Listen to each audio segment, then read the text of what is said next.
Born and raised in the motherland, chasing a better life. Story of an immigrant. Concrete pasture. Concrete pasture. No, we have the youngest population in the world, and we will continue. And that population of young people will continue to grow. Fantastic. But what jobs are we creating for them? I'm the daughter that came when they said, let's try one more time for a boy. And then I arrived. My ladies who come to Taylor, they bring their kids and the kids on the back. We eat breakfast together and then we eat in Shima together. We eat lunch together. Yeah. And then we just go and we're upcycling. We go to the secondhand market and it's like, that is ethical. Hello, family. Welcome back to Concrete Pastures. I'm Nancy Mlemwa-Sisi. For those of you joining us for the first time, this is a vibrant space dedicated to exploring journeys of immigrants who have moved to countries in search of greener pastures. We dive into a rich tapestry of experiences, sharing insightful stories and valuable lessons we've learned along the way. Like today, our goal is to always provide you fresh perspective on immigrants' journey, celebrating the resilience and determination it takes to start anew. Don't forget, a lot of you have been here week over week, month over month. You're not subscribed to all of our platforms. Please subscribe to our platforms, like and share these important stories, like the one that's going to be shared today. I am super excited. This has been long in the making, and I am excited she's here. She's made time for us, and we're about to learn a lot. Let's meet our guest. She's no stranger to our life on immigrants. She's joining us from the UK. We're back to the UK, okay, people? Welcome, our guest. Her name is Daphne Kasambala. She is an impactful driven entrepreneur at crossroads of creativity, technology, and inclusive trade. With a background in investment banking and retail across Europe, she gained a strong commercial foundation and insights into global markets. Drawn to Africa, where we are from, crafts and design potential, she founded Meekono, a Pan-African B2B wholesale platform that empowers women and youth-led businesses across to access global markets. Through Meekono, Daphne leverages digital commercial, AI-driven product development, and mobile-first upscaling to help marketers become competitive on the global stage. Welcome, welcome, welcome, Daphne. How are you? I am very well, thank you. How are you doing? I am good. Welcome to Concrete Pastures. I'm so glad you're making time for us. I know you are busy. We've been trying to do this, and thank you for your patience. But you're from Malawi. I would love to know how it was growing up in Malawi. What are some of the fun memories you remember growing up in Malawi? First of all, thank you so much for reaching out to me. I'm really excited to connect with you and your community of very people with a very unique experience of being African in the diaspora. So thank you very much for that. Thank you. Yes, I am from Malawi. I am the fourth daughter in a family of six. Oh, wow. I'm the daughter that came when they said, let's try one more time for a boy. And then I arrived and so we grew up in a very lively and vibrant family. Both of my parents were civil servants. And so even within Malawi itself, by the time I was 7 or 8 years old, we'd lived in 3 or 4 different towns around Malawi. Ah, Um, yes, and then for a part of my childhood, for about 4 years of my childhood, our family moved to the US where my father was working. He was an economist. So I lived for a little bit in Maryland before returning to Malawi just before starting secondary school. And then I experienced a lot of sort of diverse education systems, went off to boarding school, as a lot of us do.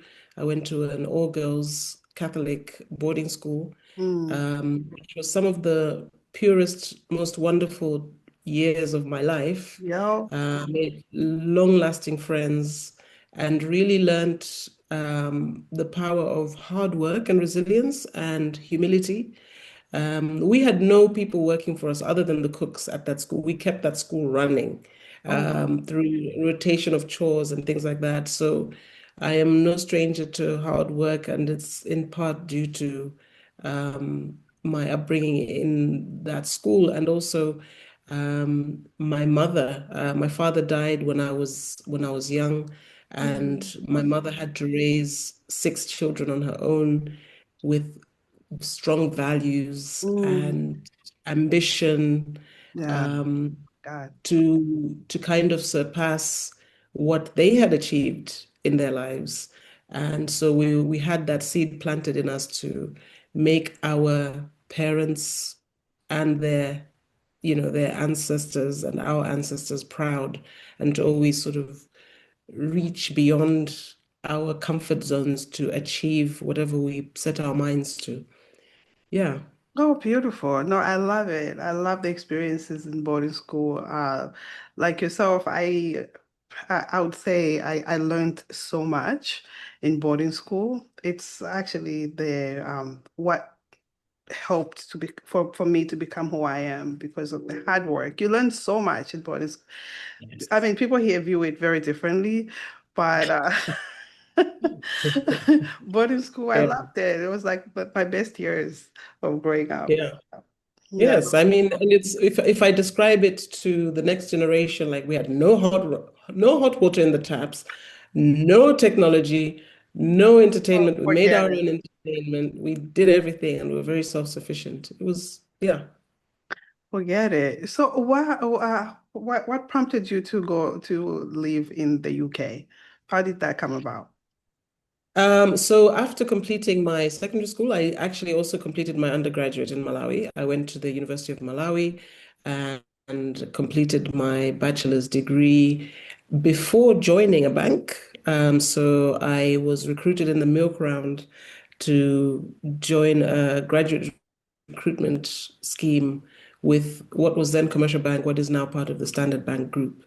And I Mm. spent 5 years rotating around the different bank functions. So, and then I married my college sweetheart. So we got married pretty early, and he's ambitious as well. And we decided that we wanted to go both of us and pursue our masters abroad.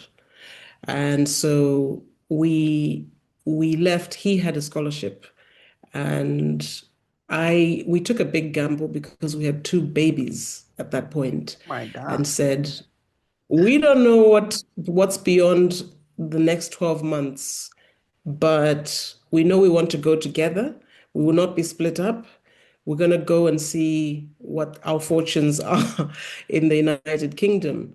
And so I left a very, very good job with the bank, took two kids, everyone called me crazy, and we arrived in the UK because we wanted to explore a bigger pond, really, and see what our opportunities were.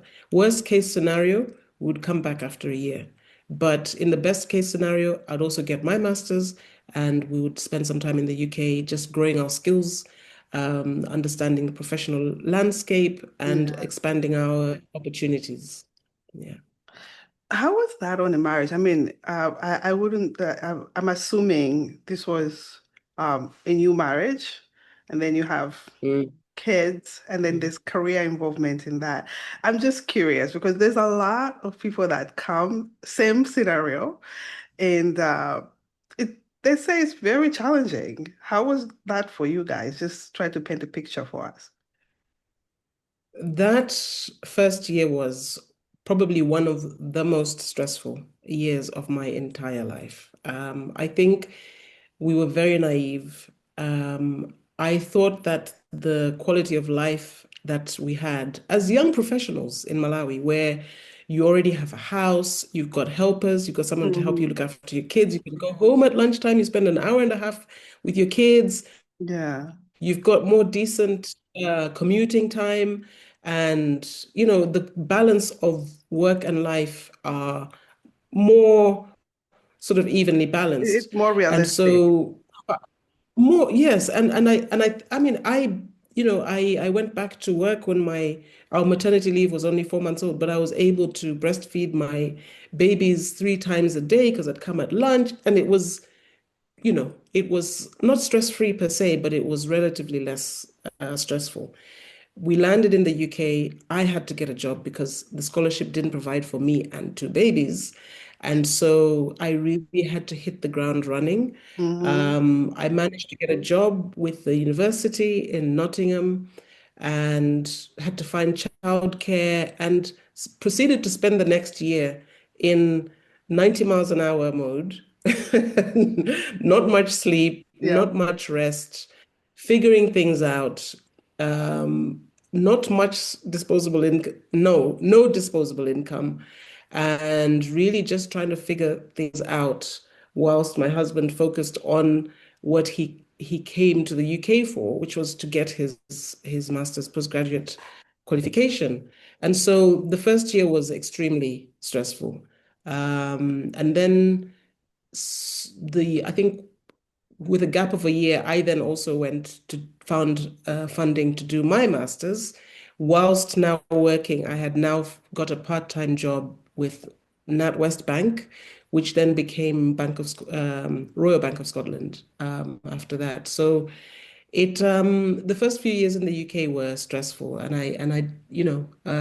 there's some things I'd do differently, but I also recognize that if I hadn't done things that way, I probably wouldn't be where I am now, and we probably wouldn't have um, realized the opportunities that we did and gave our children, the opportunities that they had as Yeah. well. So you take what you forgive yourself and give yourself grace for doing what you knew to do at the time. Yeah.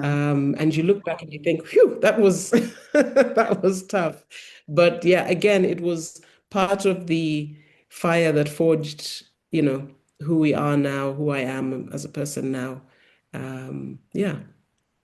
No, I love that. Thank you for sharing because I mean, our kids give us a purpose. And I think if you guys didn't have that, you wouldn't work as hard as could be. But with kids around, it's just like there's no way you're gonna just sit around and, take things slow than like other people who would just come Mhm. without kids. But when you have kids, there's that Yeah. huge responsibility to like, no, Mhm. I'm gonna make sure that these kids are taken care of and we're gonna work hard no matter what. Exactly. Yeah. So you get into the banking world and so I'm Mhm. gonna jump ahead. Um, what made the pivotal decision for you to shift Mhm. from So from banking banking to to what I did making next. this career shift of the global markets and particularly to our relation with Africa? Okay. So I worked in commercial banking, which is the banking you do for companies. I did that for 2 or 3 years before I was headhunted to go into an area of specialized finance Mm, where you fund equity owners to acquire corporates, sort of larger corporates. So this is called specialized, it's leveraged finance, it's higher risk, and it requires you to have a sector specialism. So over the years, I left Royal Bank of Scotland. I joined European banking institutions, a couple of them, and ended up specializing in retail mm. as well as e-commerce. In the early days of e-commerce, in the days of when the yellow pages changed to yell.com. I don't know if you remember that. I literally was on those kinds of deals. But on the retail side as well, I had the opportunity and the privilege to work very closely with the owners of brands that we see on the high street all the time, global retail Mm, brands. And at that level, you're not just a banker at arm's length, you actually co-own these businesses. So you really get to understand what makes them tick. And so with time, I gained a deep understanding of what makes retail work.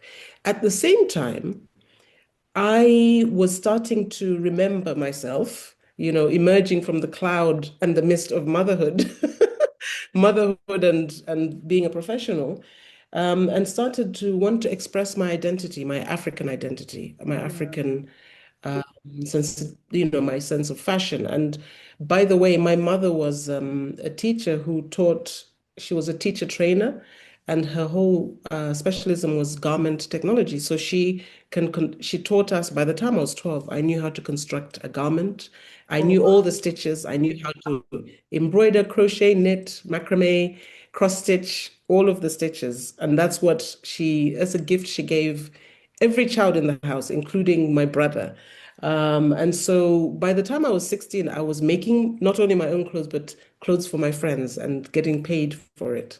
But of course, being the child of African parents, you in those days, you couldn't go to study to be a fashion designer, which is what I really, really wanted. Mm-hmm. But all of those things started emerging. They started bubbling to the surface. Who am I? I'm an African. What am I doing in the city where it's just, I wear black. I wear black suits all the time. What am I doing? And every time I'd ask my mom to send me clothes in what you'd call chitenge, Yeah. or people call kitenge, Yeah. or Ankara. She sends me these anti-type outfits that I can't wear to work. So I'd take a scissors to them, make the long skirt into a skirt I can wear with a jacket and wear to the office. And I was adapting these clothes. And every time people would be like, that's interesting. And at the time as well, the high street fashion brands started stealing African print designs and selling them in their shops, and they would sell out just like that. But there was no African brand that anybody knew about.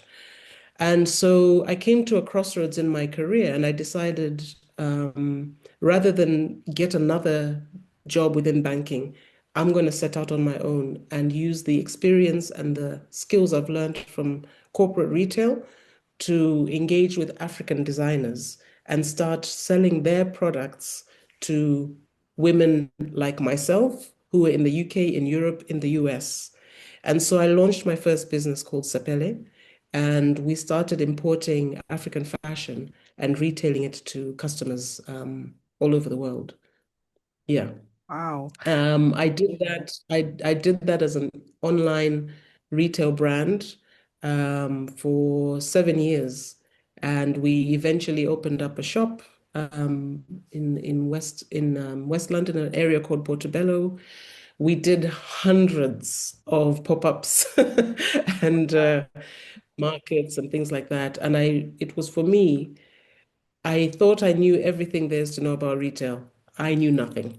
I knew nothing about sourcing from Africa. And it was for me an education on how Africa works in terms of the fashion sector and the retail sector and the Mm. value chain. Yeah. After doing that for 7 years, I realized that there are many problems with the African value chain. I was sourcing from 15 countries, all the way from Nigeria to Uganda to South Africa. And doesn't matter. Wherever I sourced from, it was the same problems. And for 7 years, I banged my head against the wall and I said, why is nobody solving these problems? And Mm. finally, I realized there's no one out there. It's you. It's got to be you to solve these problems. And following that decision, I put Sapele, the retail brand, to the side and launched Meekono, which is now our objective is to solve those problems that retailers around the world who want to source from Africa, the gaps that prevent them from doing that. And so that's what my focus is right now with Meekono.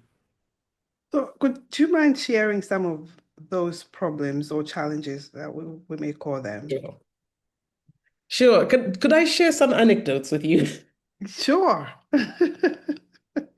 The first anecdote I have for you is we were dealing with a wonderful young lady from Ghana who was selling dresses with the beautiful embroidery on the bodice here. And so she brought me a sample. I loved the sample. I said, right, I would like to order for wholesale to stock in my shop. Uh-huh.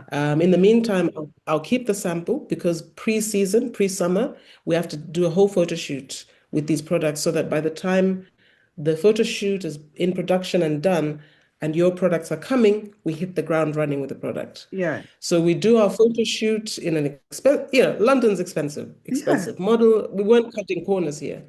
And then the dresses arrived eventually because they'd been lost in transit and long story. And when I opened the package, the dresses in the packing were not the dress that I had as a sample.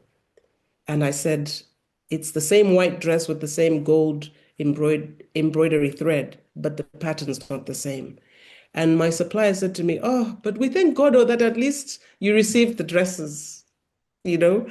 And I was like, I have just spent a lot of money taking pictures of the wrong dress because, as you and I know, when we're ordering things online, what we see is what we expect to receive. No variations, no ifs, No, no buts. no. And so, no, it's not close to, it's not like this dress, it is this dress.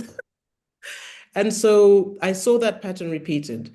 Another pattern that I saw repeated a lot was In all of the country? the fact that I would see that pattern or Oh something similar like my to God. that, where it's like, oh, it doesn't have to be the same. And I understand. I mean, we have to make allowances for the fact that most of our products are handmade. So you make allowances for slight variations in color, especially if these are hand dyed textiles or things like that. But when Mm-hmm. it comes to the shirt needs to have a collar, you Yes. can't send me a shirt with no collar Mm-hmm. or short sleeves when Yes. the picture said long sleeves. Those kinds of principles sometimes are lost. Not all the time, by the way, but in some cases that was a hurdle that we had to sort of confront. And then we also had issues with product market fit in the sense that we in Africa, we experience beautiful, warm, hot weather. We've got beautiful complexions. We can wear red as you are today, Yes. or blue, or green, or yellow, and it just is set off so wonderfully. But Yeah. that's not the case in the Western world, where the weather doesn't allow us to wear cotton all the time or bright colors for whatever reason. I don't understand, but I'm just, this is what Yeah. it is. Mm-hmm. And so we would have um, in what is our African summer, which is around Christmas time, typically, I'm receiving cotton short-sleeved dresses from my suppliers. But that's the time when the Western Hemisphere is buying wool, knits, dark Sweaters. colors, warm clothing. So we had an issue with product market fit, and it wasn't just a case of the designers and the brands not wanting. It was the availability of materials that they had on the ground. And so we spent a long time. Like I would say to a designer who's in Zambia, for example, let's go to, I think it's called Kabulonga, is it? The market Oblonga. where you sell, Yes. yes, and would be on a video call.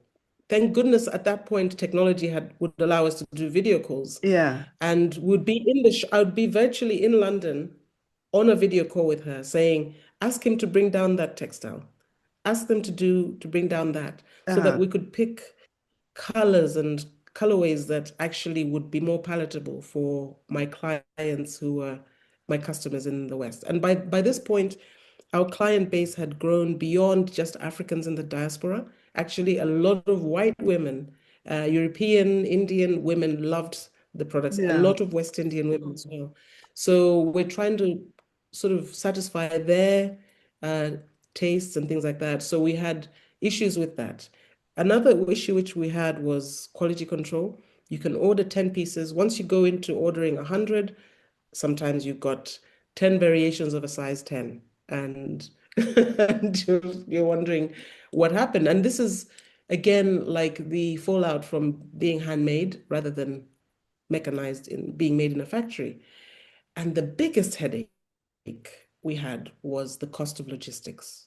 and the difficulty of doing logistics when it comes to sourcing from Mm. Africa. So when I had my sourcing budget at the beginning of a season, I would allocate half of it to sourcing inventory and the other half to paying for shipping. Now, if I was sourcing from anywhere else, like in the Far East, that wouldn't be the case. What would be the case is I've got a fraction of my sourcing budget that goes to shipping. Yeah. And so, and I'm sitting there and I had a sort of like um, pivotal moment when my partner at the time, my business partner, said, "Oh, why don't we just source from India?" And I looked at her in horror, like our whole identity is African inspired. How Yeah. can we source from India? And she said, but it's so hard. It's so hard to source from Africa. And I came to a realization that I am African. Our brand is African rooted and African inspired, and we are questioning why we're sourcing from Africa. What about the shop down the street that doesn't have any of those restrictions? Of course, they're going to go and source where the path is gives the least resistance. Yeah. So that's where now that was like the final straw where I said somebody needs to sort out this problem because we're being left behind now. And the more time goes by, we'll be left further and further and further behind. And so I dropped everything, went to Nairobi for 4 months, and really immersed myself in the creative scene there.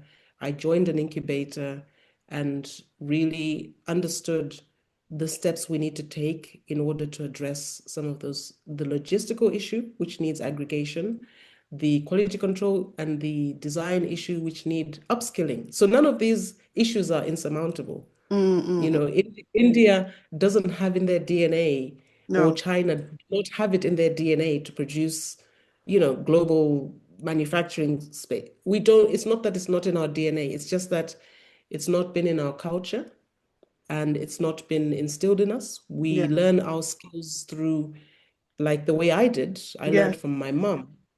And we make for ourselves, so we don't have to adhere to stringent quality measures and things like that. It's just a case of upskilling, facilitating, and aggregating. I think if I were to crunch it Yeah. into a nutshell, those are the issues that need to be addressed when it comes to connecting African creativity with global markets. Wow. I wouldn't even think of some of the things that you mentioned in terms of if you requested a dress and the dress would not come exactly how especially the sample. That the fact that they sent a sample, I would be expecting to have the exact sample. But wow, wow, wow, wow. So so I'm in Africa. I'm a fashion designer, I guess. What is the process of you, I guess, of someone like myself, let's say I'm making outfits, I'm doing crafts and designs. How do I get on your platform? What does that process look like? Is there a fee? What is the process and how long does this take? Is there a contract where you only sign me up maybe for 6 months or for a year because you're making room for other people? How does that work? So our mission is to actually be the one place, the one-stop shop for sourcing African creativity, and therefore there is no limit. We're not we curate to a certain extent. We don't just accept every product, but Mhm. we definitely are not limiting the number of vendors on the platform, and we think that that will be good for us to negotiate for good shipping prices and things like that. So what the criteria is that we are selling, we're looking for products that translate well on a global or regional um, context. So Mhm. not every seller will have products in the US. Maybe they'll have plenty of products selling in South Africa, which is fine. It's Yeah. good actually. And so we are trying to create products for every aesthetic. I think if I were to equate Meekono to a well-known equivalent, it would be like Airbnb, Mm. where I can go onto Airbnb with my budget, my tastes, my, choice of venue that I want to go to, and I'll be able to find the right house for me that I want Yes, to go to. true. And so we're offering that kind of opportunity for buyers to say, I am a retailer, I own a small boutique in New York, I want baskets. And so we are offering them a range of baskets that they can choose from. And so that's our approach when it comes to accepting vendors onto our marketplace. We're accepting vendors in various categories, including home decor, textiles, baskets, accessories, gifts, and apparel. And I say apparel, as in fashion, as the Mhm. last one, because that's where we're the most choosy, we're the most picky, because maybe it's my trauma speaking, but really, I know that fashion is very difficult to sell. And so we are quite picky in terms of the type of fashion that we think that buyers will buy. So we are constantly doing outreach, and then a lot of vendors find us on their own through our social media, and they apply Mm, to join our platform because we're not doing retail here, we're doing wholesaling. And therefore, you kind of need to have a little bit of track record to say, yes, I've been doing retail locally and I sell at my local craft market. Then we can engage with them. So the first step of the journey is to be vetted and to provide us with all the information so that we can say we've actually done the vetting and we have some visibility of the existence of these guys. They're not con artists. And then the second stage that they must go through is for us to determine their skill level. And so we have created over 100 learning modules that are free for every vendor to access. How to take pictures with your phone, how to tell your story, how to price your products for wholesale, how mm, to engage with buyers, all of the skills that maybe there are gaps in their knowledge. Not everybody needs this upskilling. Some yeah, people come to us and they've already been exporting. They don't even really need us. yeah. So, but that e-learning is available to vendors. We we will in future introduce a fee for some extra additional services that we offer vendors, but for now it's free to sign up. So if vendors sign up, they get free access to e-learning. They also get free access to their own mini micro store Mhm. on Meekono, Online, where they yeah. talk about themselves. We're not trying to make them anonymous. They talk about their heritage, their story, why they're there, what they make. They list their products. And we hope that having used the e-learning that we've given them, the products are priced well, they're designed well, and they tell a good story. When a buyer registers on our platform, they also go through a vetting process because we also don't want to connect our crafters with con artists. And so they sign up and they have access to all these products. If they choose to buy, we act as the middle person. We act as the intermediary. We take the payment and we transfer the payment onto the crafter. Mhm. Let's say it's a deposit. We take the deposit and we give it to the crafter. They have to then produce according to what their commitment was. Yeah, And and then they can use our partner logistics companies to ship the products they ship directly to the buyer, right? And so what the buyer gets from us is trust to say, I put money, and if my products don't come, I'm coming after Meekono. So they get a trust from us.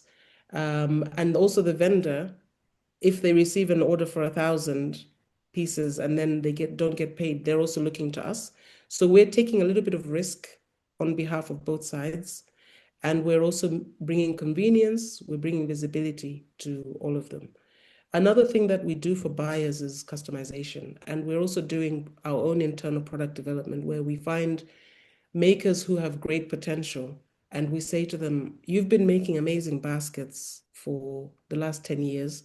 How about we make them into this shape because that's what the market trend says? yeah. So for Christmas, for example, market trends show that these products sell really well. and we share that information with the vendors. Yeah. But then in some cases, we even invest in product development, where we'll say, you're an amazing artist. How about you make your art onto this particular object? So we are generating designs in-house. We're Mm-hmm. enabling buyers to collaborate and create products as well, because we understand that a lot of buyers don't want to sell the same thing everybody else is selling. Yeah. But how can they engage with a community in rural Kenya who speak only Swahili? And so we're closing those gaps for the vendors. So it's quite nice for crafters, because until they make their sale, we don't take a penny from them. Mm, We only start charging them if they make a sale, we take a commission of course. Yeah. on the sale. So we're like an agent, and we are really, really risk-free for them. And they will learn they'll be part of a community as well as access the e-learning that's available to them. No, this is amazing. And in a way, also, you guys are preserving our culture. And for someone like me who've had kids here in the US, my kids have never seen a basket up until I started to buy baskets and showed them this is really actually woven in Africa, and it's an African basket.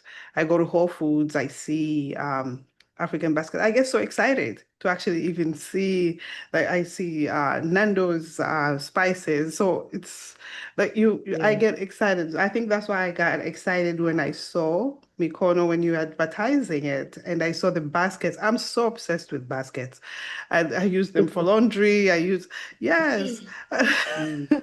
decoration. So it's just I think for our generation and for people who are just curious about the African culture, it's a great way for them to actually go on the platform and see what Africa has to offer. It's beautiful. I love it. I love it. Thank you. Thank you. Yeah, no, it's amazing. So how do you measure impact? You have been Mm. doing this for a while. So how are you Mm. measuring impact? How is it helping our community? That's an amazing question. So what started out as, I think, like many African businesses, we when we started talking about ethical production and things like that, I would say to a maker, so tell me how you're ethical, and they'll be like, I don't know. But then they'll tell me, oh, my ladies who come to tailor, they bring their kids and the kids on the back. We Uh, eat breakfast together, and then we eat in Shima together. We eat lunch together. yeah. And then I'm also paying school fees for this, that, and the other. And I also do healthcare. And we just go and we're upcycling. We go to the secondhand market, and it's like, that is ethical. That is sustainability. Yeah. So I think for us as well, I think when I first started Meekono, it started as a for-profit venture. It started as a for-profit venture. Yeah. Of course, I was talking about ethics and fair trade, because my bugbear is unfair payment and the exploitation that I've seen happen Mm. on this continent Yeah. of artisans in rural areas who are low literacy levels. They get, oh, they really get exploited. And so that was my first thing of saying, we will pay fairly, and Hmm. we will not allow unfair trade, Yeah. F, small t. And then we started really now embracing and understanding how much the sustainability and impact piece is woven into everything we do. And so at this point, what we do is um, we measure the upskilling impact in the sense of how many people are tapping into our e-learning. Hmm. And of the over 200 SMEs that are registered with us, we have a 74% engagement with our e-learning content. We also run like live masterclasses. We do one-to-one mentoring. We're about to run sessions with 50 Kenyan creative businesses. So at those opportunities, we're measuring that impact so that Mm. if even if they never trade on Meekono, even if they continue to do retail, they will have a better understanding of how they can make their businesses more viable, right? Yeah. So we're measuring the impact of our e-learning. We also measure the employment generation as well, because Yeah.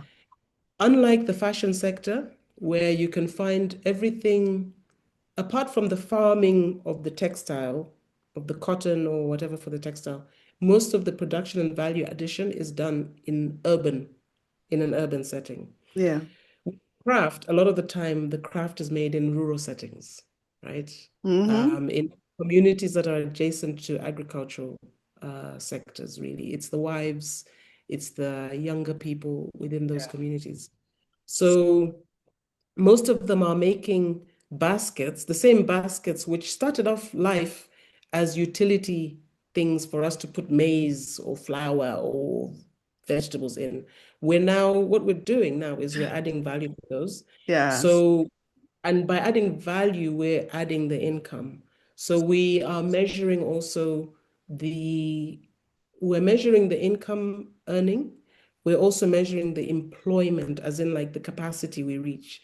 We don't want a woman to make and sell 5 baskets a month. We would like a woman or a young person in the rural areas to be employed full Yeah. time Yeah. on earning income. So we are measuring the impact, the income and employment of youth and women. And we have, I think on the last count, I think 80% plus of the people employed by the craft businesses that are registered with us are women. So that makes us very happy. And so we're measuring those kinds of KPIs as well. And of course, the big one is the bottom line is how much revenue are we generating for them. Um, yeah. No, that's beautiful. I love that. Especially we have um I'm even searching for the words. Like employment back home is almost Yeah. non-existent in a Yeah. lot, if especially if you're not educated. Even the ones that have educated, they have certificates, diplomas, masters. It's hard to get a job. And Yeah. when you're not educated, forget about it. And if you just have, yeah, so this is really touching for me. It's amazing. There's a lot of people in those rural areas that need help, and for you guys to actually go and work with people in the rural areas, that speaks volumes. It's amazing. It's true. And we've got another like big problem ahead of us, which is the youth bulge. So on the one hand, people talk about it positively to say, we have the youngest population in the world and we will continue, and that population of young people will continue to grow. Mm, Fantastic. But what jobs are we creating for them? yeah, Must they die in the desert or die in the Mediterranean Sea trying to yeah, cross over to terrible conditions, actually. What yeah, they're running away to is terrible. It's horrific.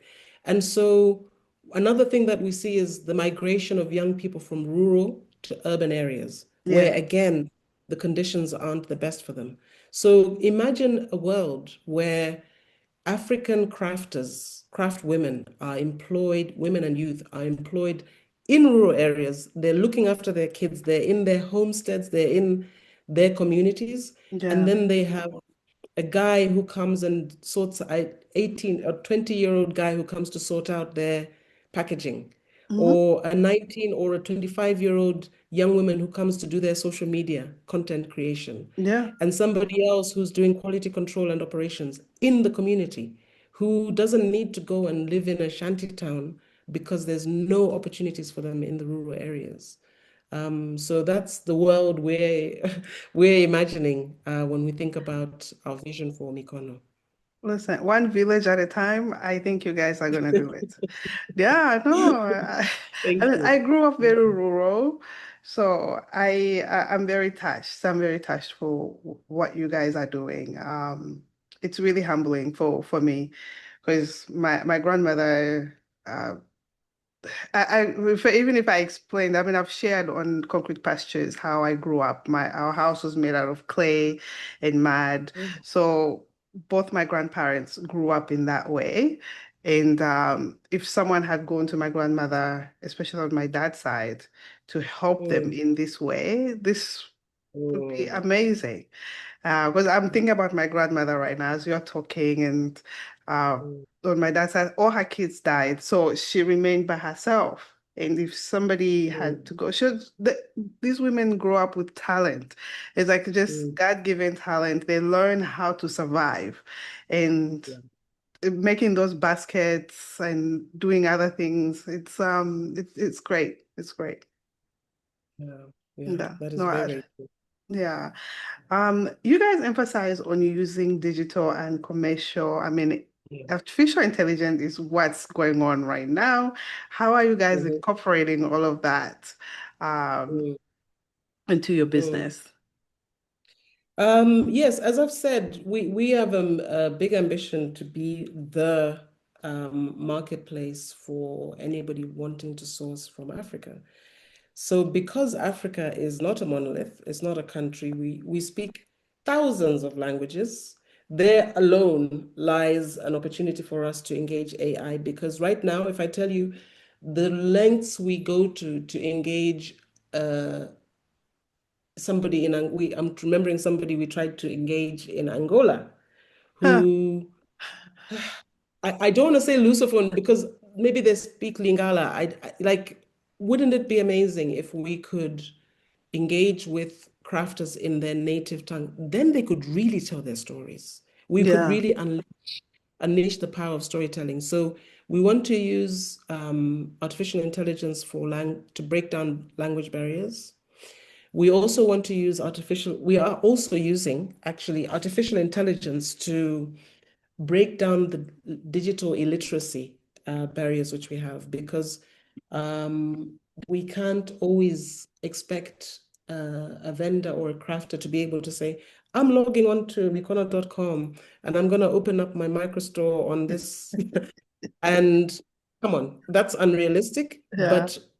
But by using artificial intelligence to generate for a chatbot, for example, we employ chatbots to ask questions, and the are what is the data or the information that is needed Mm, to create an account, to load products, to list products, and all of those things. So we're engaging that. A lot of crafters have low digital literacy. They also have low data because data is so expensive in rural areas. So we're trying to find yeah. smart ways to actually automate how we engage artisans in that way.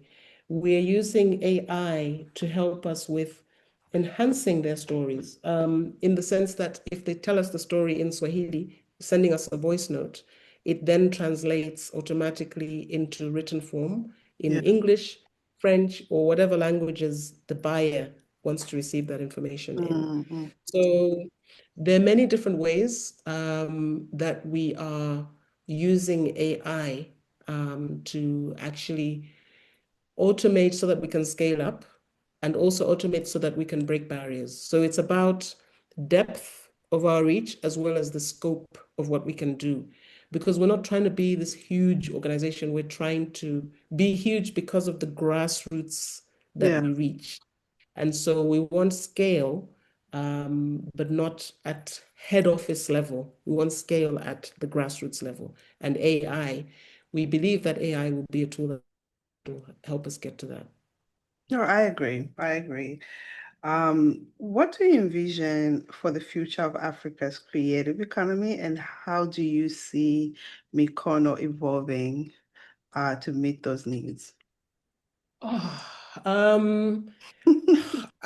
Africa's creative economy is just at the dawn, I think, literally in terms of it's been there. It's not that the creative, let's say the creative part was there, the economy part was not there.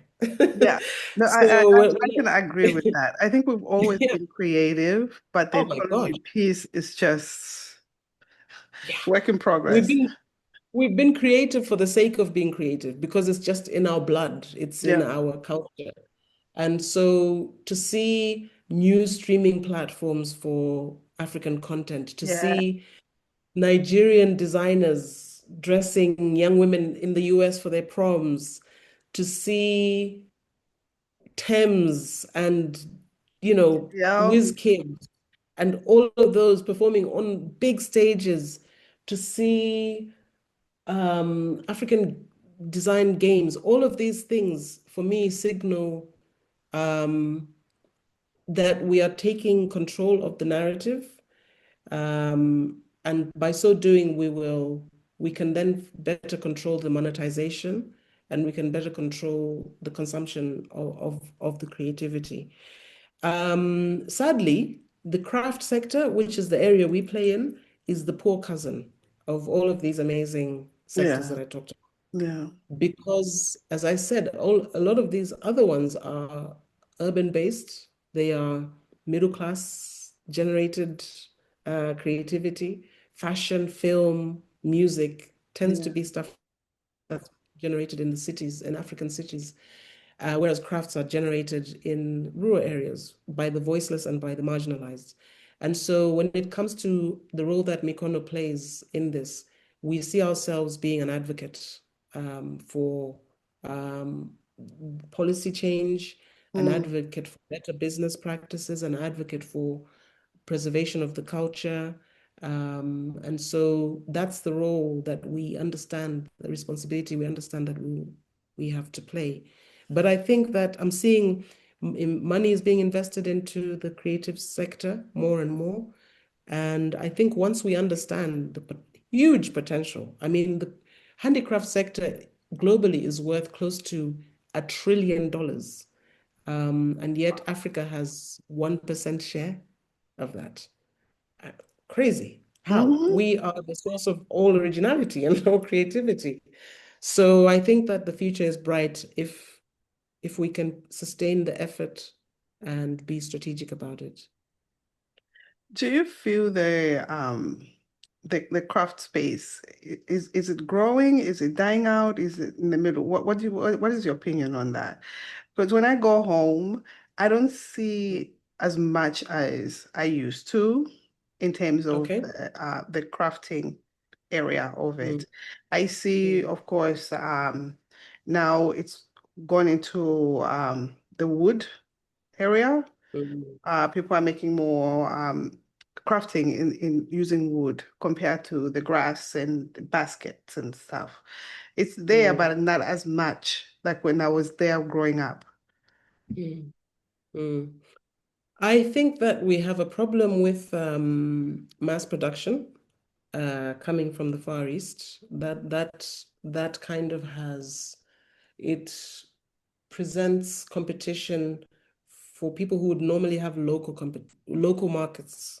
You know, the women making baskets would take them to the local town or the city, and at Mm-hmm. least there they'd Yeah. be able to sell their products. But now what you find is that people are eager to buy.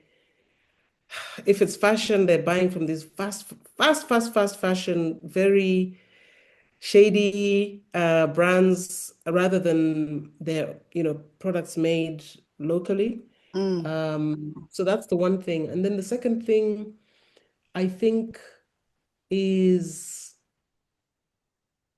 on the other hand, rather, what I would say is the generation coming up gives me hope that they will start demanding sustainability more. They'll start demanding traceability and transparency. And we can only hope and pray that this will extend as far as handcrafted products. But there does need to be like a push and a pull. And I really, really, sometimes I struggle to think of a way in which we can deal with this aggressive competition coming from the Far East. Sometimes it's like, oh, I don't know, is there a solution? But then other times I'm hopeful. There's a rising middle class in Africa. There's a rising pride Mm-hmm. um, in Africa, and I hope those things will translate into people wanting to spend money on their own heritage products as well. Mm. I love it. Love it. Um, so um, I'm looking at how Africa is changing. Africa is the eat place. Africa is the place. Um, and I've been on different platforms talking about the change in the in our creativity space when it comes to Africa. Do you guys also go aside from that? So I know that you mentioned Kenya. Do you Yeah. also go to other countries to see what other creativity that they have in person and recruiting those people in that way? Oh, yes. So I've had the privilege of traveling to Ghana, and then within the East and Southern Africa region. So um, Kenya, Rwanda, Tanzania, Zambia, Malawi, Mm. of course, and South Africa, and a little bit in Zimbabwe as well.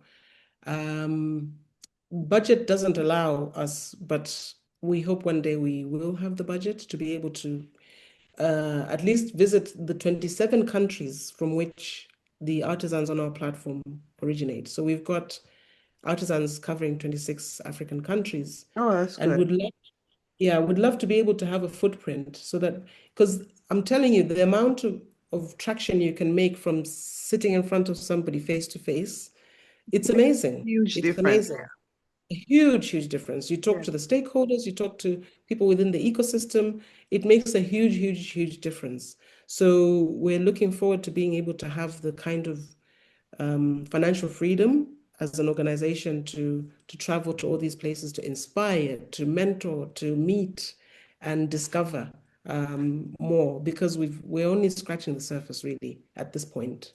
But yeah, that's what we're hoping for. So then that brings me to this question. How can our listeners support your work at Meekono or get Yes, involved? that is amazing.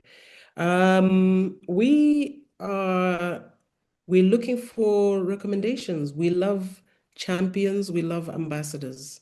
Mm, So if there's any listeners out there who are out in the diaspora, please let your local boutique, your local interior decorator, your local businesses know that we're here, because I didn't even mention the fact that we target boutiques and retailers, we target hotels and mm, interior decorators. yeah, But even more, we also target corporates who give corporate gifts, because right now we know that all the corporates are trying to fulfill ESG targets, environment, social, and governance, yeah. or corporate social responsibility. And so, what we argue to corporates is, you already have a marketing budget.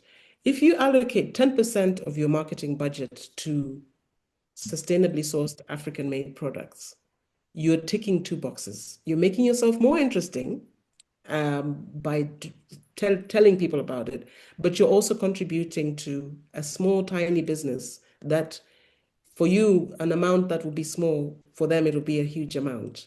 So if we have professionals out there who are listening to this, please talk to your ESG, DEI, CSR, diverse, whoever it is who does your procurement in your organization, and let them know we're here.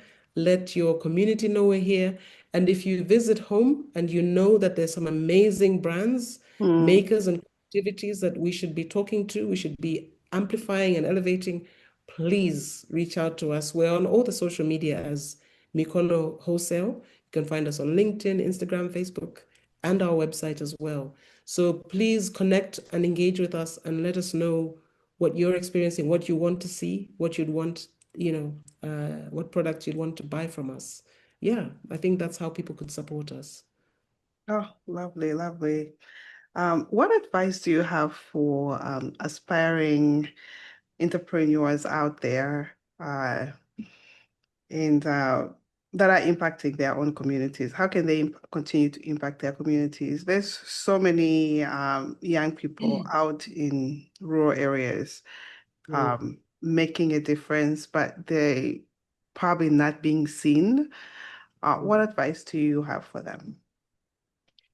I think for those who are in a position of being in the diaspora, I think that there is power in collaboration Mm, and there's power in listening and a mutual benefit in listening to each other. So there are many people who have local knowledge and sort of they have the cultural nuances yeah, that they can share with you.